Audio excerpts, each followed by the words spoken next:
TV dal leen ak jàmm ci xibaar ñu wax ci lu soxal ay kàddu yoo xam ne kii di Birame Souleye Diop nag daal dina ko yëkkati gannaaw ab ndaje boo xam ne ñu ngi ko doon amal ca France ngir nag daal di investir ñi ki nga xam ne moom mooy Ousmane Sonko loolee nag ñi nga xam ne ñoom ñooy patriote yi fecc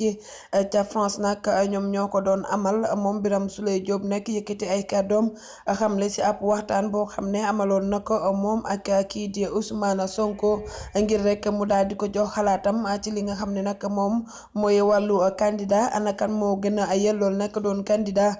ci waa PASTEF ci noonee nag moom Birame Souleye Diop nag daal di xamle ne de koo xamaloon ne kii di Bassirou Diomaye Diakhar Faye nag moom moo ko gën a placé ngir rek mu daal di doon candidat ci noonee nag mu daal di ci dolli ne kii nga xam ne moom mooy Bassirou Diomaye Faye nag dafa yàgg di xeexal ak nga xam ne moom mooy Ousmane Sonko xeex googee sax nga xam ne nii na moom moo ko yóbbu prison ba tax na nag moom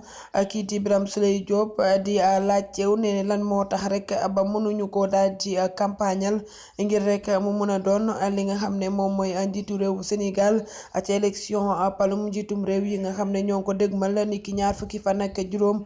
ci weeru février atum 2024 mu nekk nag ab laaj boo xam ne moom Birame Souleye Diop nag daal dina ko samp gannaaw ab ndaje boo xam ne ñu ngi ko doon amal foofee ca France ngir rek daal di investir ki nga xam ne moom mooy Ousmane Sonko ndax nag moom nee na ki nga xam ne moom mooy Bassirou Diomaye Faye nag dañu ko war a campagnal ngir rek élection palum njiitum réew yi rek mu daal di gagné te ñu bàyyi nag